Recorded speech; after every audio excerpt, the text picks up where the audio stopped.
Bonjour et bienvenue dans l'émission Parlons Culture, Parlons Queer dans les studios de Canal Sud 92.2. Une émission mensuelle portée par l'association Tilt basée à Toulouse pour parler culture et parler queer. Pendant 1h30, cette émission sera l'occasion de décortiquer l'actualité, questionner nos préjugés et aborder des sujets épineux souvent laissés de côté. On y parlera d'initiatives locales et de militantisme, de violences conjugales, de racisme systémique et de privilèges blancs, de ripostes féministes et de justice restaurative, d'intégration et de call-out dans les milieux queer, de violence et d'autodéfense médicale. De tous les sujets qui nous hérissent le poil ou qui nous font vibrer. Une émission située sous le prisme féministe et queer. Un espace pour donner la parole aux personnes concernées et aux professionnels travaillant dans ces domaines. En bref, de l'actualité, des tabous, de l'humour, des invités, des chroniques et de la musique, animée avec douceur, radicalité et ressources. L'émission d'aujourd'hui est dédiée aux questions d'histoire coloniale, de racisme systémique et de son empreinte dans nos quotidiens, de mouvements décoloniaux et d'initiatives locales sur ces thématiques. Aujourd'hui, nous avons la chance d'être accompagnés de 3 invités. Donc, Meriem, Poppy et Nadia. Bonjour à vous, je suis ravie de vous accueillir sur notre plateau aujourd'hui. Nous avons également Joe et Claire à la régie. Merci à LE. Aujourd'hui, on va aborder donc toutes ces questions-là. On va donc parler de racisme, discrimination, violence policière, transphobie, homophobie, islamophobie et antisémitisme. En replaçant dans un contexte historique, politique et médiatique les racines du racisme, cette émission sera l'occasion d'aborder les stéréotypes et discriminations qui en découlent. Mettre en lumière ces dynamiques de domination pour visibiliser les impacts sur les personnes non blanches. Quand le racisme systémique devient racisme ordinaire. Ordinaire dans sa façon d'être inséré dans toutes les sphères du quotidien. Avant de continuer, nous allons faire un tour de présentation des personnes autour de la table. Donc, je suis Amy, je m'identifie comme Gwyn, afroféministe noire, militant depuis plusieurs années sur les questions de dynamique relationnelle et affective. Si vous le souhaitez, vous pouvez vous présenter et vous situer. On va voir si c'est trop moi, je suis Mariem, je suis danseuse et chorégraphe. Et je milite aussi dans mon quotidien sur les questions de racisme principalement et de discrimination en général. Voilà. Merci. Du coup, moi c'est Poppy, je suis mécanicienne vélo, je milite à la BAT et pour me situer, je suis une transfemme franco-vietnamienne et convertie à l'islam depuis quelques mois. Voilà. Sur la question raciale, mon identification a beaucoup évolué. Aujourd'hui, j'aime bien dire que je suis arabe, mais c'est plutôt comme une revendication politique. Je suis originaire de Nord-Afrique et j'ai grandi en France et j'ai été socialisée en France avec le privilège d'avoir une partie de ma famille blanche. Et voilà, je suis très contente d'être ici aujourd'hui. Et j'utilise le pronom yel, je m'identifie comme une personne non binaire. Est-ce que vous pourriez nous parler de vos projets respectifs ? Ouais, moi j'ai une compagnie qui s'appelle La Colombe Enragée, qui est une compagnie de danse en espace public. Et on utilise aussi pas mal la parole. Et du coup, cette compagnie, elle me sert un peu comme terrain de militantisme artistique, on va dire. Et donc on a des projets qui sont surtout qui sont dédiés et qui sont faits par et pour des personnes invisibilisées et qui sont dans une démarche de mise en lumière et de mise en valeur de personnes invisibilisées, notamment des personnes issues de quartiers populaires, personnes racisées, personnes queer. Et donc du coup on fait des projets qui sont souvent des projets de territoire où il n'y a pas que nous sur scène, on inclut des personnes.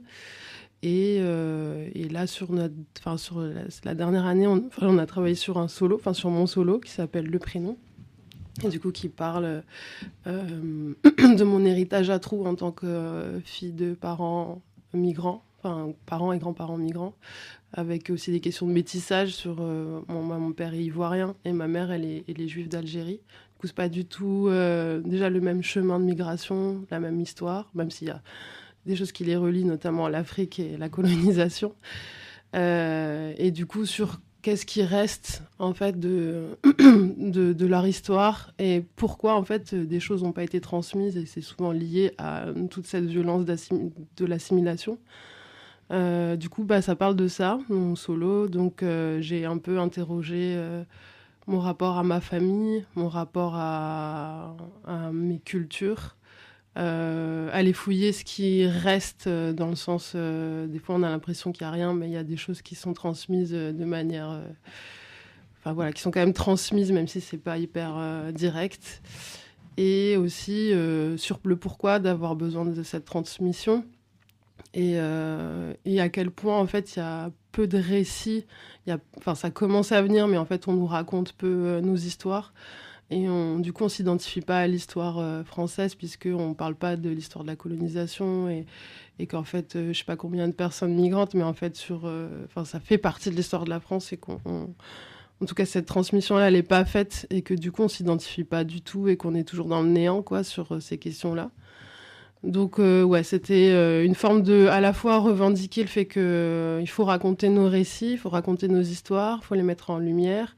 Et aussi dans le milieu artistique, on est très peu à être mis en lumière, donc du coup aussi d'avoir cette notion-là de c'est nous-mêmes qui parlons de nous-mêmes et qu'on a besoin que tout le monde entende ces histoires, mais pas de manière édulcorée, mais vraiment nos histoires. Enfin, moi je vais vraiment dans mon ressenti, je cherche pas à raconter d'autres trucs. C'est mon travail en ce moment qui a été un gros travail parce que du coup c'est quand même aller profondément dans des trucs très personnels et puis comme c'est un solo, t'es seul avec toi-même, quoi. Et puis le rapport à la famille, avec tout ce que ça engendre aussi de retourner vers sa famille. Donc ça c'est le dernier projet que j'ai. Et puis après on a d'autres projets avec la compagnie qui sont plus collectifs. Mais quand même, celui-là, il a été quand même collectif, puisqu'il y a des gens qui sont autour et qui ont travaillé avec moi. Du coup, nous, à la BAT, on s'est formé l'an dernier, grosso modo. C'est un collectif qui s'est mis en place autour de personnes qui viennent de plusieurs horizons militants, mais qui sont tous de trans, pour le coup. C'était un peu ce qui nous avait réunis à la base. Ça et une certaine fatigue face à la dépolitisation des milieux queer. On avait vraiment l'impression que on s'y retrouvait pas sur plein d'aspects. Il y a plein de sujets qui n'étaient pas évoqués. On avait envie d'aller un peu au-delà de l'individualisme qu'on avait l'impression de voir comme étant le plus représentatif. Et donc du coup, on s'est un peu créé autour de ça. On se cherche encore beaucoup parce qu'on ne sait pas trop... On sait ce qu'on n'a pas envie de faire, on ne sait pas trop ce qu'on a envie de faire, mais on avance progressivement. Donc on propose des cours de boxe là depuis quelques mois. On a organisé des projections aussi, on a envie de continuer, c'est un médium qui nous plaît bien. Et puis on continue de chercher des axes de réflexion pour essayer de caler un peu plus de matérialisme dans les luttes queer. Et en même temps, on s'en éloigne un petit peu pour s'orienter un peu plus vers l'antiracisme, on a envie de travailler avec des collectifs qui aident les personnes migrantes. Enfin, on a envie de sortir un peu du carcan queer qu'on s'était un peu imposé au départ. Donc voilà, ça évolue doucement. Merci. Et moi, mon travail à la base, c'est artiste plasticien. Et donc, j'ai évolué entre une pratique plutôt très intérieure, très personnelle de production seule dans l'atelier pour faire des expos et donner à voir des installations. Mais ça, c'est pour moi seulement un pan du travail. En fait, j'aime vraiment particulièrement travailler avec des gens et faire du lien. Et donc, du coup, je travaille avec des publics qui, finalement, sont aussi en lien avec mes identités, qui sont des publics minorisés ou discriminés, les enfants, les personnes migrantes, exilées, personnes racisées et des personnes handicapées. Et l'idée, c'est vraiment par le biais de la création plastique et artistique de venir redonner de la puissance et du pouvoir et de faire du commun ensemble. Et je travaille beaucoup avec l'argile, qui est, je trouve, un médium très puissant juste pour se connecter les uns les unes avec les autres. Et depuis un peu plus de 2 ans, je travaille aussi beaucoup avec l'écriture et le corps et le mouvement. Et donc là, je suis en train de préparer une performance qui va être jouée pour la première fois à Bordeaux fin février, qui s'appelle Manger partage ou alors Mange en cachette, et qui traite de la question de mes identités diverses et des privilèges. Pour commencer, on va faire un point historique très rapide sur l'histoire coloniale. Donc, la première colonie recensée a été déclarée en 1607 aux États-Unis. La première arrivée documentée d'esclaves venant d'Afrique date de 1619. En France, Louis XIII autorise la traite des Noirs en 1642. Selon le site de l'Assemblée nationale française, l'abolition définitive de l'esclavage aurait eu lieu en 1848. Je mets du conditionnel ici, car on sait que cette signature de fin est très relative et que les faits ont été beaucoup plus aléatoires que ça. On ne va pas rentrer dans les détails historiques aujourd'hui. Il y a des super podcasts et ressources sur le sujet qu'on mettra en description du podcast. On va plutôt se pencher sur l'héritage du colonialisme et de l'esclavagisme, c'est-à-dire de ses impacts aujourd'hui au niveau sociétal. Le racisme systémique et comment est-ce qu'il s'immisce dans nos quotidiens et devient du racisme ordinaire. Pour pouvoir aborder ces questions, on va faire un petit point de contexte politique et médiatique. En 2005, il y a eu un projet de loi pour reconnaître les aspects positifs de la colonisation outre-mer.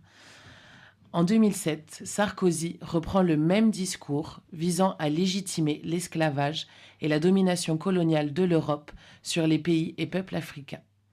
Un mouvement de pensée qui est apparu autour du XVIIIe siècle, au niveau du siècle des Lumières, et qui défendait l'idée que la civilisation européenne serait plus avancée que les civilisations africaines et aurait donc la responsabilité d'apporter leur savoir et connaissances pour justifier les violences et la domination.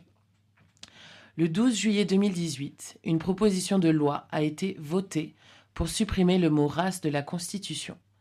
Depuis cette date, l'État doit l'égalité à tous ses citoyens sans distinction d'origine, de race ou de religion. Ce qui veut dire que les statistiques ethniques sont interdites, car cette pratique est contraire au principe d'égalité inscrit dans l'article 1 de la Constitution. L'État refuse donc de les classer selon ces critères afin d'éviter les préjugés qui favoriseraient les inégalités. Il existe un observatoire du décolonialisme et des idéologies identitaires sur BFM dans les revues Marianne ou Le Point. Leur rôle est de décrédibiliser les recherches qui étudient les rapports de domination à l'œuvre dans la société française et aussi les traces du passé colonial. Voilà un petit peu le portrait politique et médiatique qu'on voulait brosser. Et du coup, voilà, je me tourne vers vous. Est-ce que vous connaissez l'histoire coloniale de la France ? Et est-ce que vous vous rappelez ce qui avait été enseigné à l'école ? Qui a été enseigné à l'école, j'avoue, je m'en rappelle pas bien. J'ai l'impression qu'on m'a pas on m'a pas transmis grand-chose à l'école. Mais plutôt que... moi, j'ai l'impression que c'était très factuel, très, tu sais, des dates, le moment de la décolonisation, soi-disant, là, et puis c'est tout, quoi. Enfin, j'ai pas le souvenir, je sais pas pour vous, mais j'ai pas le souvenir d'avoir, qu'on m'a enseigné ce qui s'est passé pendant la colonisation, et que c'était plutôt, on est allé là pour récupérer ça, et on est sorti à tel moment. Enfin, il y avait un peu cette façon-là de raconter... la colonisation comme un acte normal d'action d'un pays européen, quoi. Et moi, j'ai l'impression que plutôt j'ai appris sur la question de la colonisation avec mes parents et aussi dans ma ville, qui était une ville communiste et quand même, finalement, qui se posait assez ces questions-là. Peut-être pas assez, mais en tout cas beaucoup plus que partout ailleurs, je pense.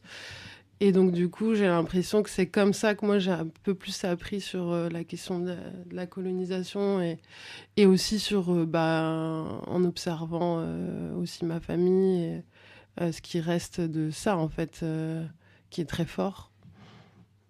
Mais sinon, ouais, par rapport à l'école et à la transmission de l'école, moi, j'ai l'impression que c'est vraiment que c'est le néant, quoi.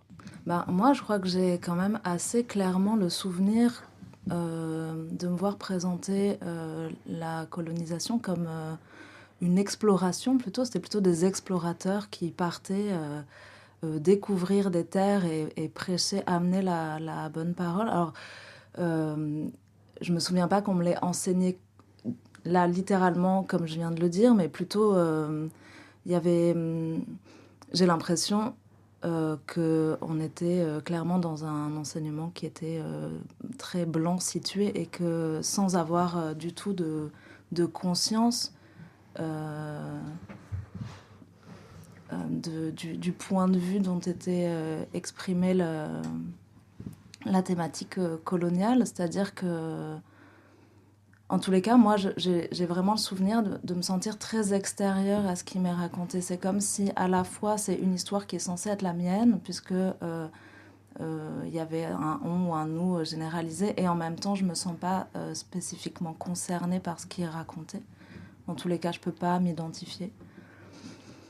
Et après, concernant l'histoire coloniale, moi, j'ai un souvenir d'assez petite enfance où ma mère est en relation avec une personne qui enseigne dans le primaire dans la Caraïbe et qui raconte qu'il est choqué qu'ils doivent enseigner aux enfants que nos ancêtres sont des Gaulois. Et dans le programme... et donc, mais là encore, c'est très extérieur à ma situation personnelle et à mon identité que je pense que je capte pas, ou en tous les cas qu'on m'a pas transmise, ou pour laquelle j'ai pas été accompagnée. Voilà. Ouais, moi, si je me rappelle bien, dans le manuel d'histoire, effectivement, il devait y avoir une page sur la colonisation. C'était pas c'est un espèce de micro-événement dans l'histoire de France. On essaye en plus de le montrer sous ses aspects positifs. C'est quand même ce qui revient le plus souvent. Enfin, moi, j'ai ce souvenir de oui, mais quand même, on y a construit des routes et des hôpitaux, quoi. Donc, c'est pas donc, il y avait vraiment ce truc-là de voir les côtés positifs avant tout. Et puis, on n'était pas du tout sur un travail de mémoire, sur un travail d'excuse. Enfin, si on prend par rapport à la Seconde Guerre mondiale, qui, par exemple, est un événement qui est très, très étudié en classe, où il y a justement ce travail de mémoire, où on nous apprend que c'est important, la mémoire, on nous apprend que c'est quelque chose qui va être essentiel pour construire une société qui ne reproduira plus les mêmes erreurs, etc. Et la colonisation, c'est absolument pas un sujet par rapport à ça, alors qu'on pourrait justement créer des ponts, Moi, j'étais dans des classes où il y avait une forte mixité, où on avait la possibilité justement de créer du sens à ce niveau-là, et vraiment... Et ouais, moi, je me souviens des cours d'histoire comme quelque chose d'extrêmement frustrant, en fait, où on n'apprend pas son histoire, on apprend effectivement une histoire qui est l'histoire blanche, et française pour le coup. Et donc, très rapidement, j'ai eu accès par les médiathèques, par les milieux militants, parce que j'ai aussi grandi dans une ville anciennement communiste. Et donc, du coup, on avait ce travail qui était fait justement par des gens qui nous transmettaient, par les lectures aussi. Et puis, ça a été, mais il a fallu le faire par soi-même, quoi. C'était quelque chose qui était absolument pas... J'ai été après en classe préparatoire, et ça a été la même chose, c'était un non-sujet. On nous apprenait encore une fois l'histoire de France, mais à travers un angle. Donc ouais, beaucoup de frustration l'histoire à l'école. Oui, et comme tu dis, un micro-événement. Enfin voilà, c'est vraiment montré comme un micro-événement qui a duré quand même plus de 4 siècles.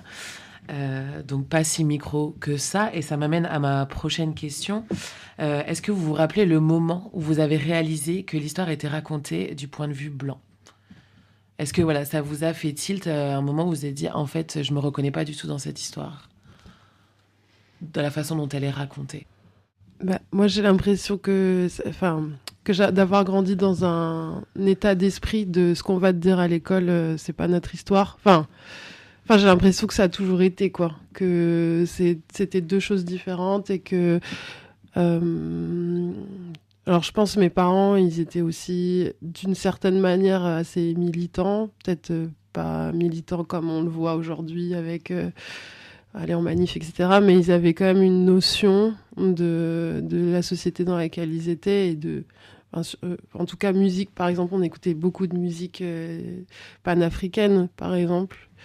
Et mes grands-parents, ils étaient très engagés, mais ils se comptaient pas dans cet engagement, c'est-à-dire ils se sentaient pas colonisés, mais ils parlaient beaucoup de colonisation du côté de ma mère et du côté de mon père. Ouais, il y avait un truc, on écoutait Fela, du coup on a beaucoup parlé de cette question-là, de gens qui ont vraiment milité contre la colonisation. Du coup, j'avais l'impression qu'il y avait une culture de la...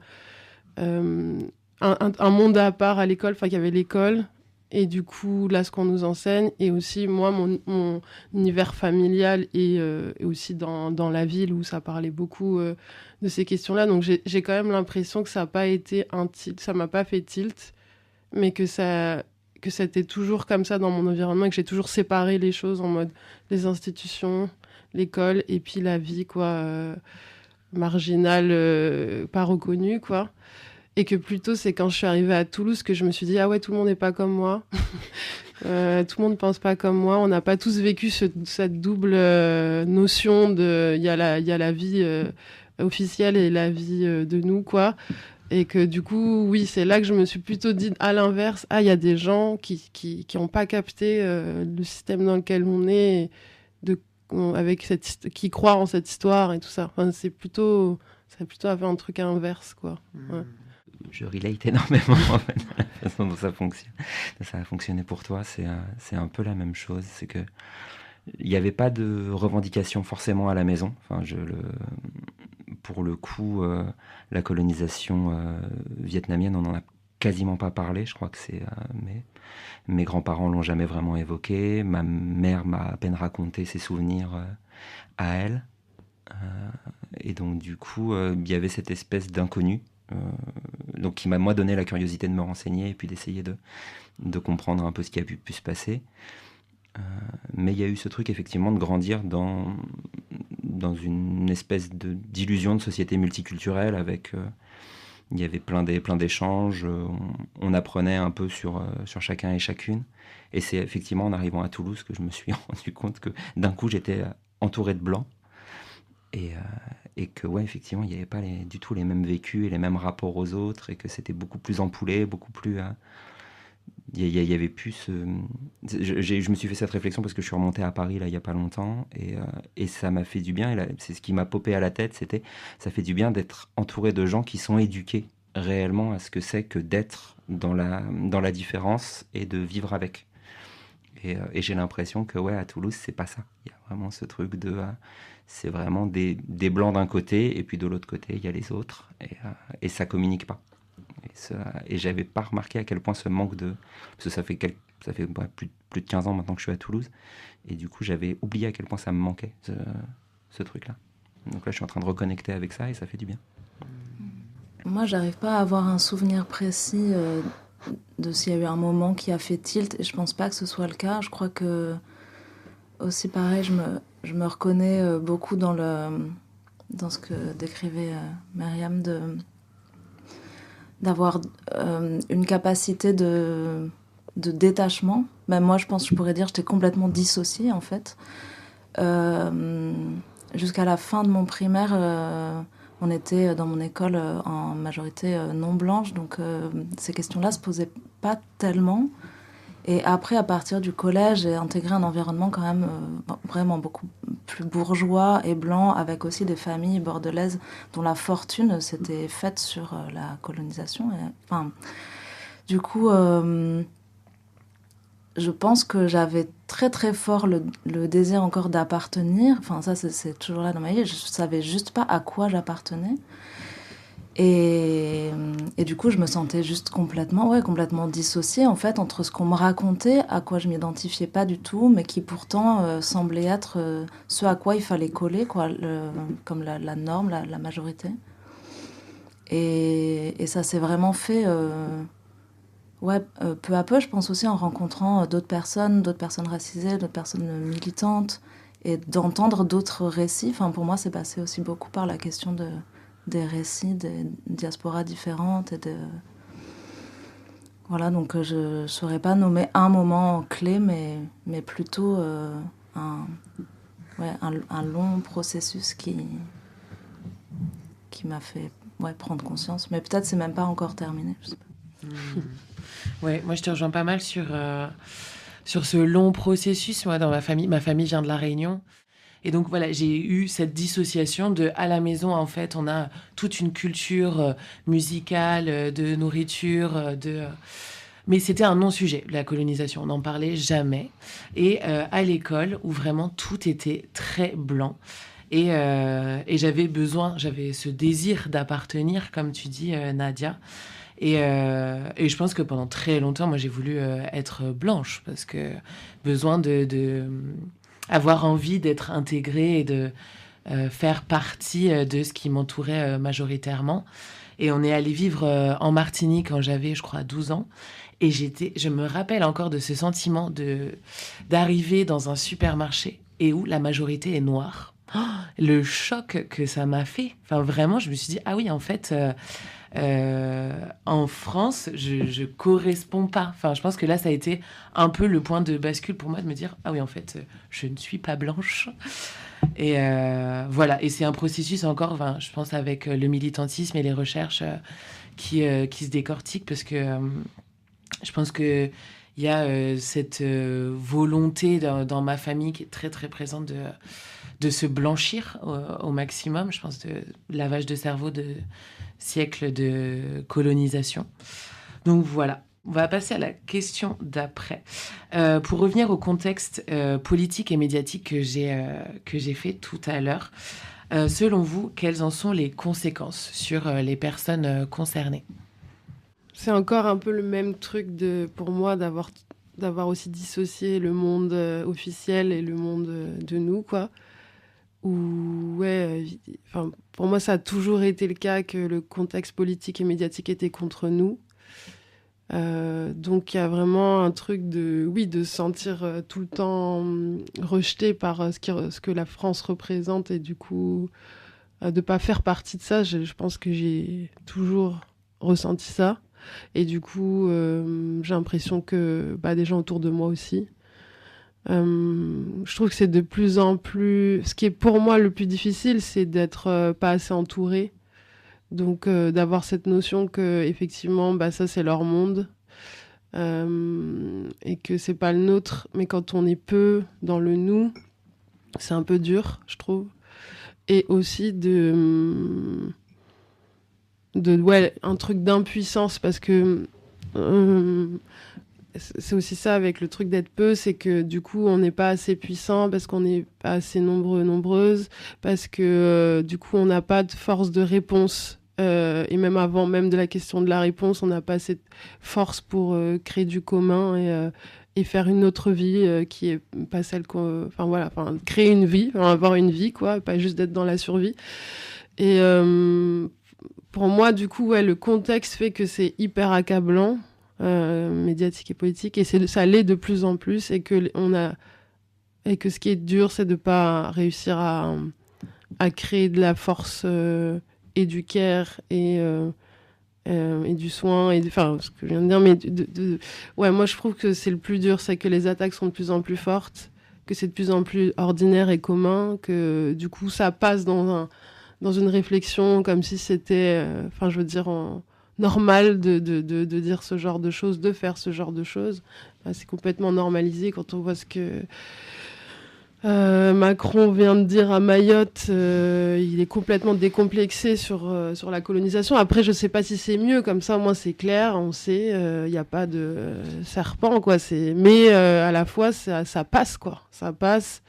Et on est de plus en plus accablés, quoi. Du coup, moi je trouve que, après c'est ce que je vois aussi, c'est que les gens acceptent aussi, en fait, il n'y a pas de choix aussi. Au bout d'un moment, enfin, quand tu n'es pas militant, c'est pour survivre, il faut aussi accepter de vivre dans cette société. Donc, il y a aussi ça. Et il y a aussi beaucoup de gens qui souffrent, quoi. Enfin, moi, je trouve que c'est une méga souffrance actuelle. Et avant l'émission, on parlait, Nadia parlait d'essayer de faire des groupes un peu communautaires. Et les gens sont épuisés très vite, quoi, de ça. Du coup, c'est... Moi, j'avoue que je suis assez pessimiste sur comment on se prend ça et comment on réagit, et en dehors même de la réaction, quoi. Enfin, comment on existe, voilà, face à ça, quoi. Ouais, c'est que ce matraquage, qu'il soit politique ou qu'il soit médiatique, déjà on voit que ça fonctionne. C'est que si je prends mon expérience, grosso modo j'ai 38 ans. J'ai vu je suis passé de France 98 à 2002, Le Pen au second tour, avec une espèce d'énorme élan contre ça, et ça sera plus jamais on aura une situation similaire. Et puis au final, on voit que ça se normalise de plus en plus, on voit que les idées passent aussi, que moi les gens avec qui je militais quand j'avais 15-20 ans, maintenant ont des idées qui se rapprochent de l'extrême droite de plus en plus. Enfin, il y a une espèce de porosité comme ça.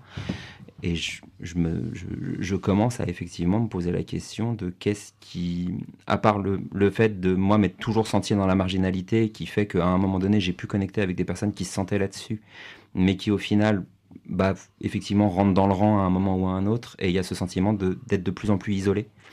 Et que ça et du coup là où je suis un peu plus positif, c'est que ce sentiment d'isolation, je le partage avec beaucoup d'autres personnes, et que du coup je commence à connecter avec les personnes avec qui je partage ça. Donc c'est ce qui a donné naissance à la BAT, entre autres, mais qui m'a aussi permis de rencontrer plein d'autres personnes au cours de ces recherches-là. Et je pense qu'on n'est pas en majorité, parce que oui, effectivement on manque de force, on manque d'énergie, il y a plein de choses qui font que de toute façon c'est épuisant de tenir un peu tous les fronts. Mais de toute façon, on n'a pas le choix, il faut le faire. Et que la seule possibilité qu'on ait justement d'arriver à tenir, c'est de faire collectif. Et peu importe si ça dure 6 mois, si ça dure 10 ans, mais c'est des moments où on peut justement se ressourcer les uns et les unes auprès des autres.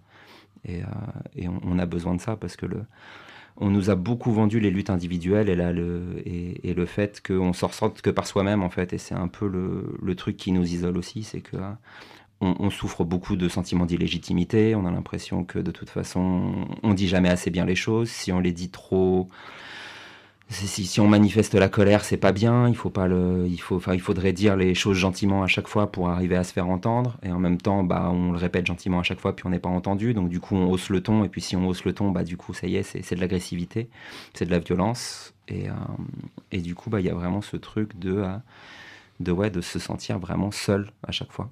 Et je pense que on n'est pas si seul que ça, en vrai. Et il faut arriver à se connecter un peu aux autres, et à essayer de faire front commun. Mais c'est pas évident. Il y a ce truc là c'est cette notion d'individualisme. Mais bref, je passe la parole. Je suis en train de me perdre. Ouais. J'ai ressenti beaucoup d'émotions en vous écoutant, et c'est vrai que le sentiment que j'essaie d'être comprimée et d'avoir assez peu de place pour exister, j'ai l'impression que là tu parlais de l'actualité en France et des messages qui sont envoyés aux personnes racisées, mais je pourrais parler de ce qui se passe en Palestine, du génocide, et du message qui est envoyé en permanence tous les jours que les vies des personnes arabes, les vies des personnes racisées valent moins que celle des personnes blanches. Et ça, je pense que ça a un impact sur notre santé physique et mentale aujourd'hui. Enfin, nous, en tant que personnes la présente ici, mais c'est aussi inscrit dans une histoire transgénérationnelle. Je pense qu'on ne parle pas assez du trauma racial, en fait, et de la charge qu'on porte au quotidien avec ça. Et le sentiment de solitude, je le partage, c'est-à-dire qu'il y a aussi l'épuisement qui est là, à la fois de tenter de survivre dans cette société qui nous comprime et qui ne nous permet pas d'exister pleinement juste en tant qu'individu, où on est ramené forcément à nos identités.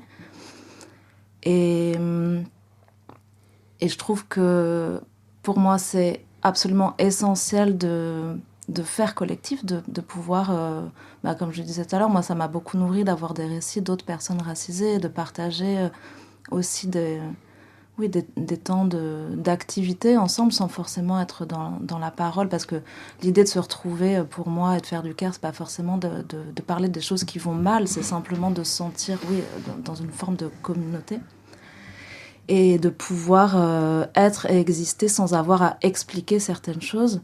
Et c'est Douce Dibongo qui parle de la charge raciale, mais je pense que ça arrive dans la suite de l'émission. Mais je trouve que en fait, on a la charge de penser en permanence la question raciale, charge dont les personnes blanches sont dispensées, alors que je trouve que c'est un travail qui devrait être mis en commun, parce que nous, on en reçoit les impacts directs sur notre santé mentale et physique, comme je le disais tout à l'heure. Enfin, je veux dire ça, d'ailleurs, il y a des études qui ont prouvé que les personnes racisées sont plus vulnérables aux problèmes de maladies chroniques, ou voire même meurent plus tôt. Donc, oui, je sais pas, je me suis aussi un peu perdue sur l'impact. Enfin, les impacts, je trouve qu'ils sont vraiment à différents endroits, à la fois dans nos psychologies, mais aussi dans nos corps. Et voilà, et quand je me connecte à ça, il y a vraiment un sentiment très fort d'injustice et de colère. Et c'est comme si on devait, en plus des impacts qu'on reçoit, porter la charge de la résolution. Et ça, je trouve que c'est quelque chose qui s'immisce vraiment partout dans nos vies, dans la mienne en tous les cas, même dans les relations privées, intimes avec des personnes blanches. Il y a des choses où j'aurais besoin qu'elles soient aussi prises en charge et conscientisées, parce que c'est un peu ce dont on parlait tout à l'heure par rapport au fait de notre vie à nous, et la dissociation par rapport à ce qui est enseigné à l'école. Mais en fait, on a une connaissance et une conscience beaucoup plus grande de ce qu'est la blanchité que les personnes blanches elles-mêmes, en fait. Et ça, pour moi, c'est un problème qui devrait être pris en main par les personnes blanches. J'ai un peu débordé aussi sur la question. C'était super. En effet, on parlera de la charge raciale plus tard dans l'émission. On va faire une pause musicale avec Issa Yasuke, qui est une rappeuse, chanteuse et compositrice.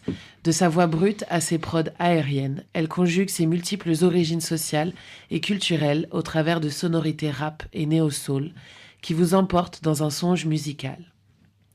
Le titre que nous allons écouter aborde des thématiques profondes et personnelles, reflétant les expériences et les réflexions de l'artiste sur des sujets tels que le racisme et la résilience. Le morceau s'appelle NGR.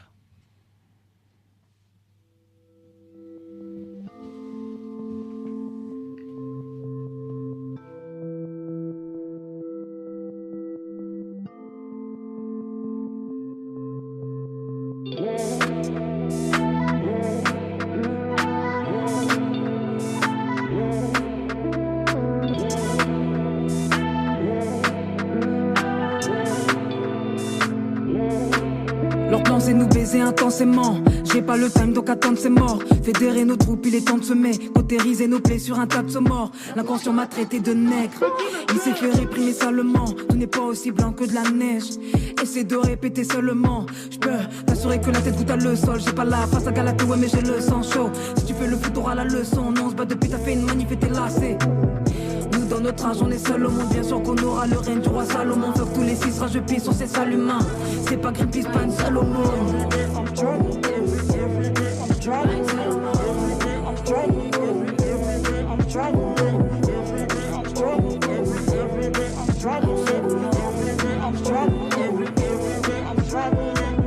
À l'époque des nattes collées, je voyais les choses d'une autre couleur. Mais le temps qui s'écoule, tu penses tu peux taire ma colère. Leur livrer les chants de colons, genre nous on prend plus des couleurs. On a encore pris une vraie baffe hier, on pris un des nôtres, faut se méfier. Et que quand je prie que le taf hier, aux abonnés incomprimés fiers. Yeah. Every day I'm struggling, every day I'm struggling. Every day I'm struggling, every day I'm struggling. Issa, solo et noir comme as de pique. Ouais, j'ai fait du chemin depuis.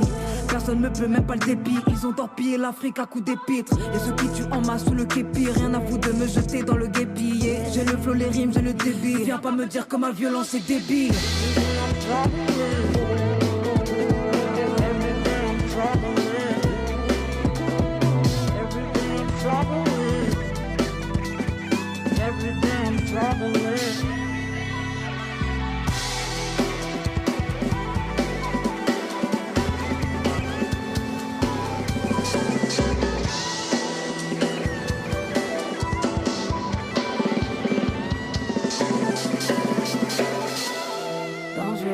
Personne pourra protéger son dos.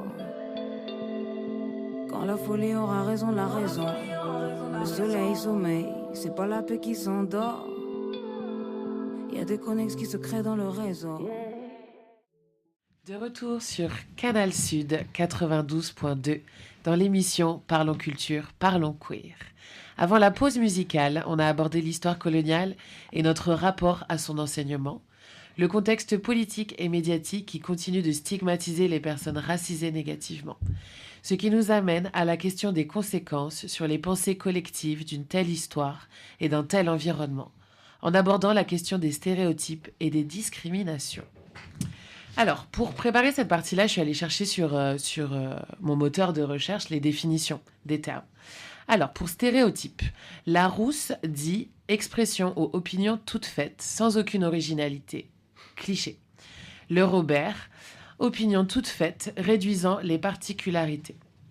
Et son étymologie vient du grec stéréos, qui veut dire ferme, dur, solide, robuste, et typos, qui veut dire empreinte ou marque.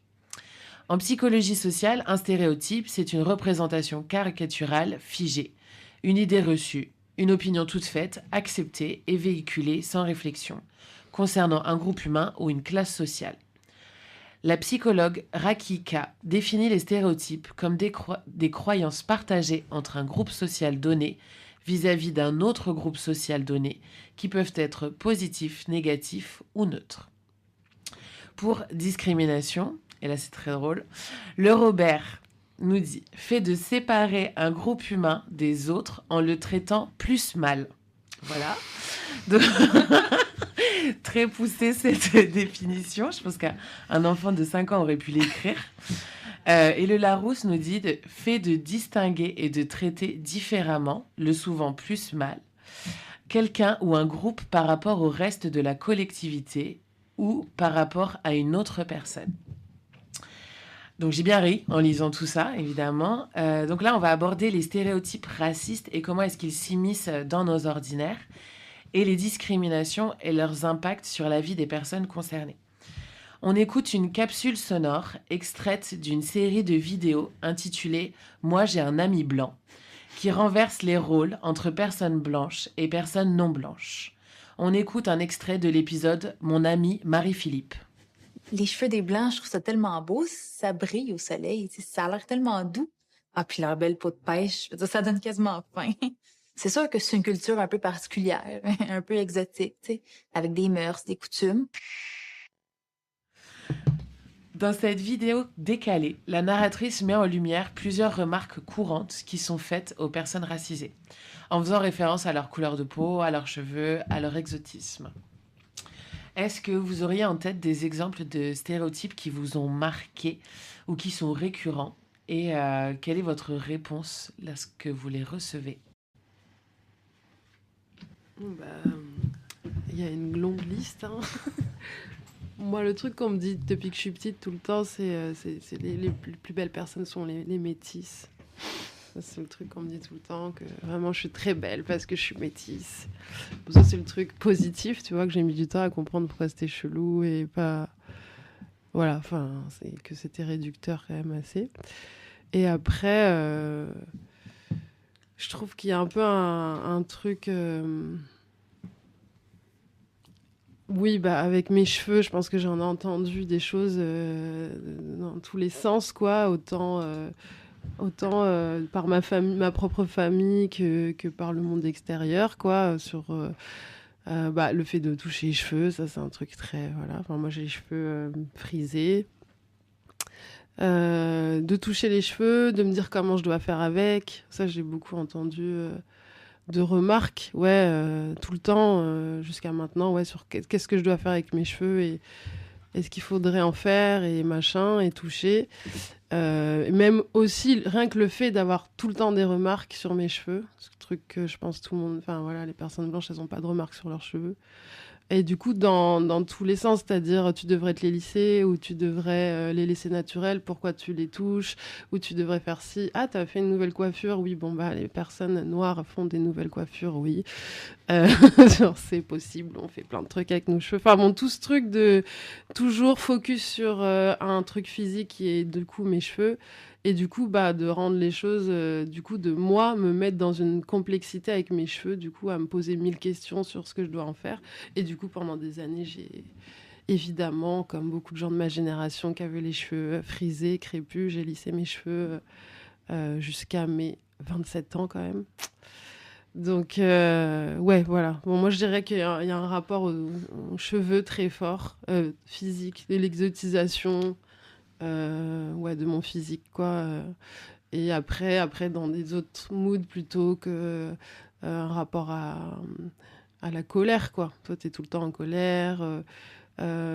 Aussi que je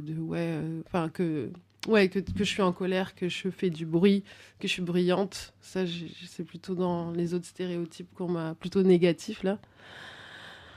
Ouais, je dirais ça. Les trucs qui me viennent naturellement, ça, ouais.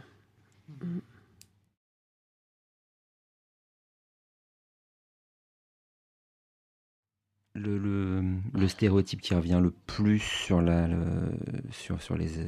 Asiatiques en général, bon, déjà à part le fait de mélanger, de tout raccrocher toujours, moi le nombre de fois où on m'a dit que j'étais à moitié chinoise à chaque fois, parce que de toute façon les gens sont incapables de situer le Vietnam sur une carte, donc il y avait vraiment ce truc de tout agglomérer sur une seule population et puis de résumer l'Asie à la Chine.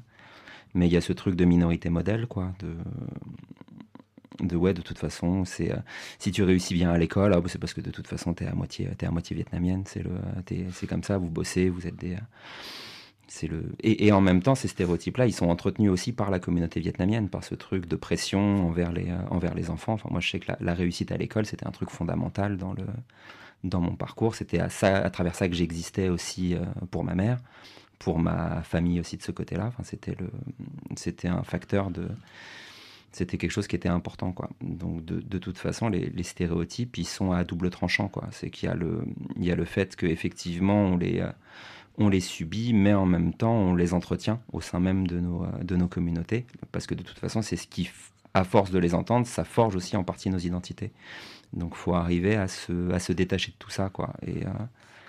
Et du coup, ouais, c'est un peu le bordel, quoi.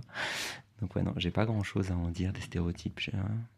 Je vois ça comme des symptômes, en fait, d'un problème de racisme systémique. Et donc, du coup, c'est pénible à vivre au quotidien, mais c'est surtout la façon dont ça nous influence, moi, qui m'intéresse par rapport à ça. C'est comment on les assimile. Mais j'aime beaucoup ce que tu dis sur justement cette ambivalence-là des stéréotypes. Moi, c'était la même chose que toi, Myriam, pour les cheveux toute ma vie. Donc voilà, vraiment ce truc des gens qui veulent venir les toucher. Moi, je suis devenue ninja pour éviter les gens qui veulent les toucher. Et du coup, il y a vraiment ce truc des personnes blanches qui sont attirés par ça. Et dans ma famille, cette obsession de il faut toujours être bien coiffé. C'était vraiment l'image qu'on véhicule, et on reviendra dessus, mais ça fait partie en fait de la charge raciale que de devoir en fait être présentable. Je pense qu'on a des standards qui sont beaucoup plus élevés que pour les personnes blanches, et on porte en fait toute cette charge du stéréotype intériorisé et extérieur, quoi. Les premiers stéréotypes qui me sont venus à l'esprit, c'était aussi très fort en lien avec le fait d'avoir grandi comme une personne sexisée. Et du coup, c'était beaucoup d'exotisation, de rapport à fétichisation, comme je serais une personne très sexuelle, qui aime le sexe, de rapport à ma manière de bouger aussi. Enfin, je sais que ça m'est arrivé, je ne compte plus les fois où on me dise « Ah ben oui, mais si tu sais aussi bien danser » ou si par malheur je danse sur une musique qui ressemble à une musique orientale, la manière dont je bouge mes fesses, c'est parce que je suis une personne non blanche. Enfin, ça, et puis après le truc c'est comme si j'étais supposée représenter une communauté. Donc forcément, je sais bien faire le couscous et je vais avoir la bonne recette, ou quelles épices on met dans le tagine, et en soi, comme disait Poppy, il y a des choses qui font aussi partie de ma culture ou de ma manière de m'identifier. Et donc peut-être je vais avoir les réponses pour les épices. Mais c'est pas ça la question, c'est pas ça le problème. Et après, moi j'ai les cheveux bouclés, mais pendant très très longtemps, c'était la mode aussi, je pense, effiler mes cheveux, lisser mes cheveux de manière à avoir vraiment, je pense, une coiffure qui m'allait pas, mais là n'aime pas la question non plus. Mais le moment où j'ai arrêté de faire ça, ou les rares fois où je sortais sans lisser, sécher mes cheveux, et que du coup, c'était gonflé et bouclé, j'avais toujours des remarques sur la crinière, le fait que ça renvoyait à ma sauvagerie, et du coup, encore une fois, à mon rapport à la sexualité. Enfin, c'était vraiment... Moi, j'ai vraiment un rapport plutôt... et aussi au physique. Voilà. Moi aussi, je suis une personne métisse, même si j'aime pas trop utiliser ce terme, mais je devais représenter un peu comme une forme de beauté. En gros, j'avais...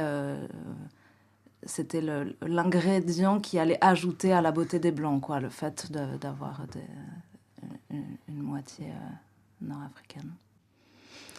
Voilà ce que je peux dire.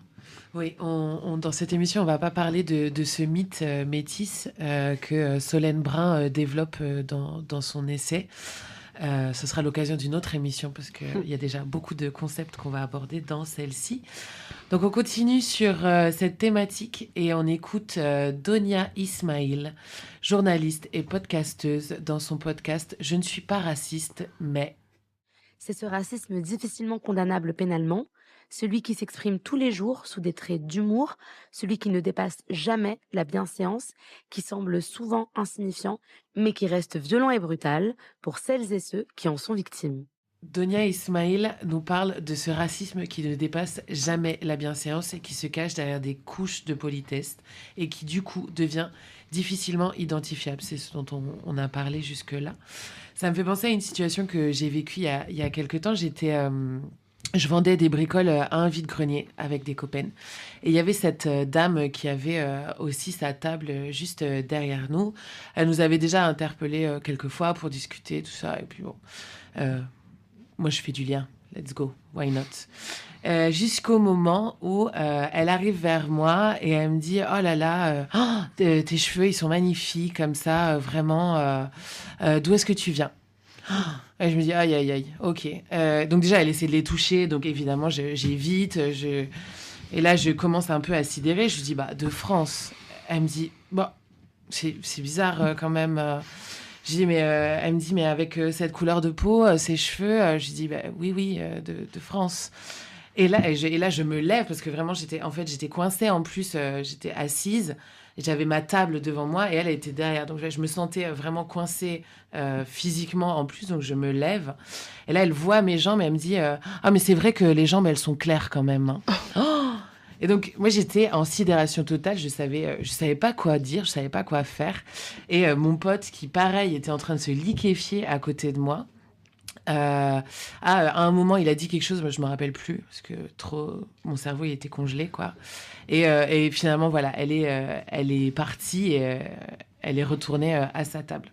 Et en fait, on imagine le racisme toujours comme une agression verbale ou une agression physique violente. Et en restant restreint à cette vision, on invisibilise celui qui est présent dans la vie de tous les jours, qui s'immisce un peu partout comme ça, dans toutes les sphères de la vie quotidienne, et qui crée en fait des difficultés à accéder à des emplois, à des logements, à des soins de santé. On va écouter l'humoriste Élodie Arnoux nous en parler. Alors, j'en profite que ce soit l'été pour donner un petit message aux gens qui viennent nous voir comme ça, tout fiers, l'été, l'avant-bras en avant, qui viennent le coller contre notre avant-bras en disant « T'as vu ? On est pareil. » Non, on n'est pas pareil. Ah bah si, regarde, je suis noire, j'ai trop bronzé, quoi. On est pareil. Non, et ben en fait, il te manque une petite teinte, une petite nuance. Franchement, c'est infime, mais tu sais, il te manque la nuance refus d'appartement. Ou discrimination à l'embauche, voilà. C'est pas exactement pareil. Parce que toi, l'été, tu te dis pas, je vais envoyer un CV anonyme parce que quand ils vont voir mon bronzage, ils vont pas me convoquer en entretien. Non, bah voilà, on n'est pas exactement pareil. Ouais, ça se mérite un bronzage comme ça. Et c'est vrai que c'est joli. Comment peut-on, selon vous, déceler ce racisme ordinaire, qui est d'ailleurs un terme un peu qui est questionnable. Douce questionne Douce Dibondo, dont on parlera tout à l'heure, questionne cette expression de racisme ordinaire qui fait qu'il est si diffus et qu'on a l'impression qu'on ne peut rien en faire. Donc, elle préfère utiliser les termes de racisme de tous les jours. En fait, notre société, elle est raciste dans toutes ses formes. C'est, par exemple, un vide-grenier où il y a des gens qui vendent des masques d'Afrique. Forcément, ça me blesse, en fait. Enfin, tu vois, il y a un truc d'où ils ont sorti ça. Ils vendent ça à 3 €. Ça a été volé à un moment donné. Ça me renvoie à ça. Enfin, je veux dire, c'est permanent, quoi, en fait. C'est-à-dire... et puis aussi l'acceptation, c'est-à-dire on passe devant ce truc-là, comment ça se fait qu'on n'est pas 10 à dire c'est quoi ce délire ? Comment ça se fait qu'il n'y a que moi qui va être révolté de voir qu'il y a un masque qui a été pillé en je sais pas quelle année, qui est vendu sur un marché. Enfin, tu vois, c'est des trucs comme ça, moi, ça, c'est du racisme quotidien, quoi. Et puis aussi, c'est l'acceptation quotidienne de paroles, de rapports, de moi, je vois très bien comment on me parle. Et en fait, peut-être je suis la seule à déceler sûrement, mais je sais pourquoi on me parle comme ça. À des moments, tu vois, dans le métro, l'autre fois, j'avais mon sac à dos, je me tourne, je bouscule légèrement quelqu'un qui fait tout un cinéma. Je lui dis, désolé, on est nombreux, j'ai un sac à dos, je vous ai frôlé, j'en rajoute exprès, j'espère que je ne vous ai pas blessé. Enfin voilà, je lui dis ça. Et en fait, le gars est gêné parce qu'en fait, évidemment, c'était ridicule, mais c'était juste pour se plaindre parce que je suis noire et que je l'ai bousculé avec mon sac à dos. C'était juste ça. Et en fait, t'as plein de gens qui ont pris sa défense en disant, faut pas porter de sac à dos dans le métro. Et en fait, c'est ça le quotidien aussi. Tu vois, un truc de... T'es toujours... En fait, une personne blanche qui aurait fait ça, ça se serait arrêté là. Mais là, on a vu ma gueule et on s'est dit, ah, elle, il faut la mater, quoi. Faut la mater, faut tout de suite... C'est pareil, je rentre dans le train. Hier, je suis au téléphone, je vois tout le monde qui me mate et je fais, ah ouais, c'est vrai, je suis en France, je peux pas parler dans le train. Je viens d'arriver, juste poser mon sac à dos. En fait... Je suis au téléphone parce que j'étais dehors. En fait, je vais l'éteindre, mon téléphone. Ne vous inquiétez pas, je vais être une personne responsable dans ce... Mais du coup, c'est tout ça. Et du coup, c'est une charge permanente. Et c'est quotidien. Et je veux dire, c'est dans tous les espaces, dans tous les... Que ce soit de ce qu'on voit, de ce qu'on ressent aussi en permanence, de ce qui nous est renvoyé et de ce qu'on sait aussi qui nous est déjà arrivé, quoi. C'est peut-être parfois, ça va pas se passer. Mais en fait, on a tellement l'habitude d'être perçu d'une certaine manière et du coup presque de devoir à l'avance montrer que tu vas pas être comme ça. Bon, maintenant moi je fais plus ça, mais il y a une période où du coup j'étais plus discrète ou machin. Maintenant je le fais plus. La question c'était comment on décèle. Je pense qu'effectivement il y a des gens qui veulent pas voir ça et limite tant mieux parce que c'est tellement chiant. Je sais pas, je me dis tant mieux pour les personnes racisées qui sont obligées de se taper ça tout le temps, hein, qu'elles voient pas ça. Bah, je sais pas, moi il y a des moments je préférais ne pas me rendre compte de ça, quoi. Et en même temps, c'est aussi un levier pour se battre, mais c'est épuisant, quoi. Oui, j'ai un peu la sensation qu'une fois qu'on a chaussé les lunettes, on peut plus les enlever. Ouais, moi déjà, je pense que j'aimerais bien savoir comment on le décèle, à qui s'adresse cette question. Est-ce que c'est aux personnes racisées qui subissent ce racisme du quotidien de l'ordinaire, de tous les jours, ou alors si c'est aux autres. Parce qu'en fait, c'est un peu ce que tu disais, Amy, tout à l'heure, sur la question du racisme qu'on va voir comme quelque chose de mauvais, mais en fait, il y a le racisme bienveillant, je mets 12 000 guillemets, des personnes qui ne se rendent même pas compte qu'elles produisent du racisme et qu'elles sont dans de l'agression. Mais ça, pour moi, en fait, pour s'en rendre compte, c'est le travail de tout le monde. Et c'est aussi poser la question de la blanchité et pas seulement du racisme ou de l'antiracisme comme quelque chose comme un monstre qu'il faudrait éliminer et qui serait forcément le mal. Enfin, moi, j'ai l'impression d'avoir grandi avec cette image-là du racisme qui m'a pas du tout aidée à comprendre les agressions dont j'étais la victime. Juste, j'essayais de faire ce que Mariam disait qu'elle faisait plus, c'est-à-dire être le plus discret possible et le plus effacé possible, le plus propre sur moi possible pour pas être ramenée à des stéréotypes dont on parlait tout à l'heure. Et il y avait aussi celui de être sale, être en colère. Donc, résultat, j'ai été pendant très longtemps, et encore maintenant, c'est difficile pour moi de me mettre en colère, une personne hyper discrète, super gentille, toujours propre et bien habillée. Et du coup... oui, je m'éloigne un peu de comment on décèle ce racisme, mais pour moi, c'est vraiment très, très fort imbriqué avec comment on prend en charge la question du racisme systémique, en fait, et qui se distille dans l'ordinaire, mais parce qu'en fait, il fait partie de notre structure de pensée en tant que personne vivant dans le monde, dans une société occidentale. Du coup, je ne sais pas comment répondre clairement à cette question. Et effectivement, je trouve qu'à partir du moment où on se rend compte, c'est tout le temps. Et c'est très violent. Et du coup, pour moi, la question, ce serait plutôt comment est-ce que j'arrive à naviguer sans la colère qui est là, du coup, en permanence. Et comme je le disais tout à l'heure, qui s'immisce aussi dans la sphère intime. Je pense que comment le déceler quand on est une personne racisée, de toute façon, je pense qu'on a un peu le nez dessus. Comment on le fait comprendre, en fait? Comment on fait comprendre que c'est pas de la paranoïa, c'est pas un truc c'est pas juste une vue de l'esprit, c'est pas juste perso.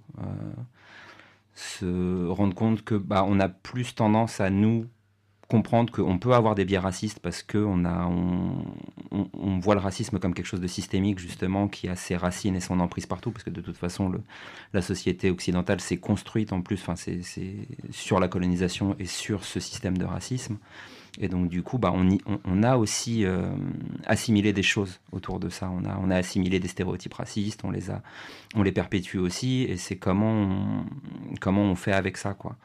Et il y a ce truc de, le racisme est souvent vu comme quelque chose de moral, comme quelque chose de c'est pas bien, et donc du coup les gens ne veulent pas se dire racistes parce qu'il y aurait cette impression de oui, mais si je suis raciste, je suis une mauvaise personne. En fait, non, tout le monde est raciste de toute façon. Les blancs le sont encore plus parce que le racisme est un système qui leur bénéficie.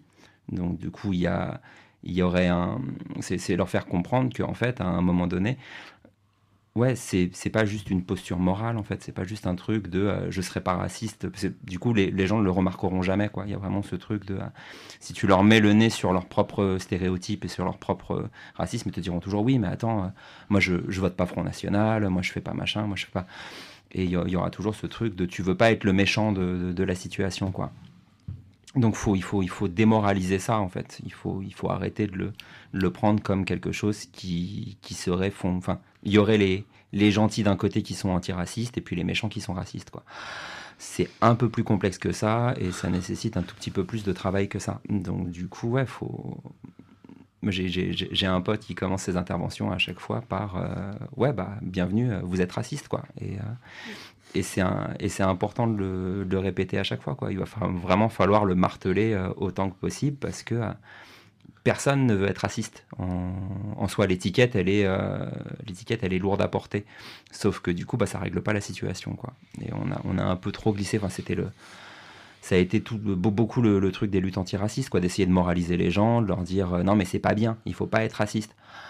Ouais, en fait, à partir du moment où ça profite à certains, de toute façon, il va falloir déconstruire ça de façon un peu plus poussée, quoi. Ça va pas jouer juste sur la posture du c'est pas bien, quoi. Donc comment on leur fait comment on fait déceler ça aux autres, plutôt. Oui. et sortir justement de démoraliser en fait le racisme et d'accepter que tout le monde l'est. Je pense que c'est à partir de ce moment-là qu'on va réussir justement à dire ok, en fait j'ai des biais racistes, ça veut pas dire que je vais voter Front National, mais ça permet de quand même revenir à une posture de remise en question et de pouvoir derrière faire quelque chose pour le racisme de tous les jours et être un véritable allié. On arrive à la fin de cette première partie. Jusqu'à présent, on a abordé l'impact du racisme ambiant dans le contexte politique et médiatique, des impacts des stéréotypes sur les personnes non blanches et de racisme de tous les jours. Dans la deuxième partie, on parlera d'intersectionnalité, de charge raciale et de mouvements décoloniaux et de résistance. Merci pour votre écoute, un grand merci à Claire et à Joe à la régie, et merci à Canal Sud pour cette belle opportunité de venir vous conter nos queerités. On se quitte en musique avec un extrait d'un morceau de Bobby Sanchez. Bobby Sanchez est une artiste trans, two-spirit, américaine péruvienne, poétesse, musicienne, modèle et peintresse. À travers son art, elle aborde des sujets tels que l'identité indigène, l'identité de genre, les questions environnementales, d'immigration et de gentrification. On écoute Quechua 101. Ask me for a translation, cause I'm only reppin' First Nation. Please don't talk to me about decolonization when you still speaking in the colonizer's language. See you genocide us, then you colonize us. See you sterilize us, and now you fetishize us. See you stigmatize us, then homogenize us. Tryna co-opt the movement and gentrify us. I say no. Land back, please. Stolen land under siege. Land back, land back, land back, please. Stolen land under siege.